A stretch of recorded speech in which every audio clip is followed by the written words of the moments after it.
আজকে আমাদের সমাজে মালিক শ্রমিক সংঘাত বিভিন্ন জায়গায় আমরা দেখি। এটা হওয়া উচিত নয়।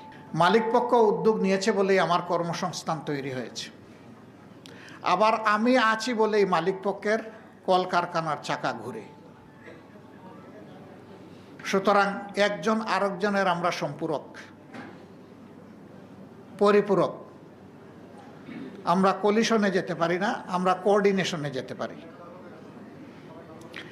আমি মালিক পক্ষকে যখন একা পাই তখন বলি যে মেহরবানি করে আপনার এখানে নারী পুরুষ যারা কাজ করে তাদেরকে নিজের সন্তানের মতো দেখুন। সন্তানের মতো দেখলে একটু আদর, একটু ভালোবাসা থাকবে। একটু ভুল করলে এটা ইগনোর করতে পারবেন। কিন্তু আপনি যদি শ্রমিকের মতো দেখেন তাইলে সামান্য ভুল ত্রুটি বিচ্যুতিও আপনি ক্ষমা করতে চাইবেন না, তখন আপনি কঠোর হবেন। আপনি যখন কঠোর হবেন আপনার সহকর্মী তখন মনে মনে ভাববে আমার সর্বসত্তা যোগ্যতা উজাড় করে আমি দিয়েই যাচ্ছি, কিন্তু মানুষ হিসাবে তার কাছে তো আমার কোনো মূল্যায়ন নাই, আমার জন্য শ্রদ্ধা ভালোবাসার একটু জায়গা নেই।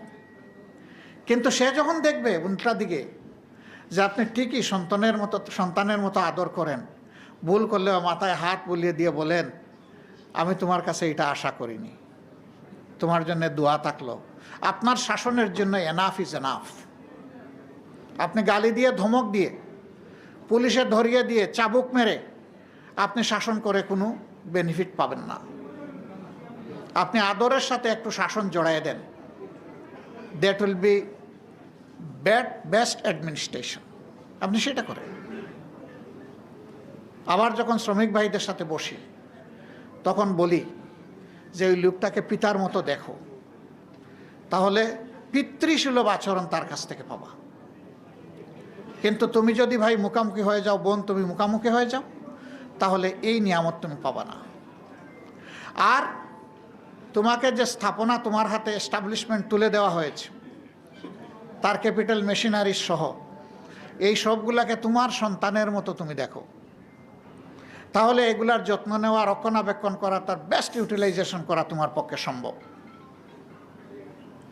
যদি এই কারখানা বেঁচে থাকে তুমি বেঁচে থাকবা, যদি এই গাড়িটা যানবাহন বেঁচে থাকবে তুমি বেঁচে থাকবা। এরকম সমাজের যত স্তরে শ্রম বিনিয়োগের জায়গা আছে সব জায়গায় যদি আমরা এই সৌভাতৃত্বের সম্পর্কটা গড়ে তুলতে পারি, আমাদের সমাজটা একটা মানবিক সমাজে পরিণত হবে। আমাদের ডাইনামিক্স, আমাদের শক্তি, আমাদের উৎপাদন ক্ষমতা অনেক বেড়ে যাবে। কিন্তু যখন একজন শ্রমিক দেখে না আমার কাজের মূল্যায়ন হয় আমার শ্রমঘণ্টা দিয়ে, আমার ওয়ার্ক ডেলিভারি দিয়ে, তখন সেও গড়ির দিকে তাকাইতে থাকে কখন আমার সময়টা শেষ হবে। এখানে বাড়তি কিছু থাকে না। সন্তান এবং পিতার সম্পর্ক যদি থাকে, কাজ শেষ হয়ে গেল গিয়ে জিজ্ঞেস করবে আমার কি আর কিছু করার সুযোগ আছে? হয়তো সুযোগ নাই, তিনি স্নেহভরে একটা হাসি দিয়ে বলবেন আলহামদুলিল্লাহ যথেষ্ট হয়েছে, এখন বিশ্রামে যাও, আগামীকালকে ইনশাল্লাহ আবার দেখা হবে। এই পরিবেশটা আমরা চাইলেই সৃষ্টি করতে পারি, কিন্তু মাঝখানে কিছু লোক আছে তারা এটা চায় না। তারা চায় এই দুই পক্ষের মধ্যে একটা সংঘাত লাগাইয়ে রাখতে, একটা প্রতিহিংসার ভাব তৈরি করে রাখতে। এতে তাদের বেনিফিট, তারা তখন বার্গেনিং করার সুযোগ পায়। বার্গেনিং শ্রমিকদেরকে, কর্মচারীদেরকে বেনিফিট দেওয়ার জন্য নয়, বার্গেনিং তাদেরকে বিক্রি করে নিজের বেনিফিট আদায় করার জন্য। এবং এর ফলে আমাদের প্রত্যেকটি উদ্যোগ আমরা দারুণ চ্যালেঞ্জের মুখে পড়ি, কখনো কখনো ব্যর্থতায় পর্যবসিত হয়। ওই উদ্যোগ যখন ব্যর্থ হবে তখন আপনিও ব্যর্থ, আপনারও জায়গা নাই আর কাজ করার। কিন্তু ওই ধূর্ত লোকগুলা কিন্তু হারায় না, হারিয়ে যায় আমাদের সাধারণ শ্রমিকেরা। ইসলাম সেই কল্যাণের বিধান সব জায়গায় ঢুকাতে চায়, অন্তর্ভুক্ত করতে চায়। শ্রমিক কল্যাণ ফেডারেশন, নাম দেখেন শ্রমিক কল্যাণ ফেডারেশন, এটা শ্রমিকের কল্যাণে কাজ করবে, প্রকৃত কল্যাণে কাজ করবে।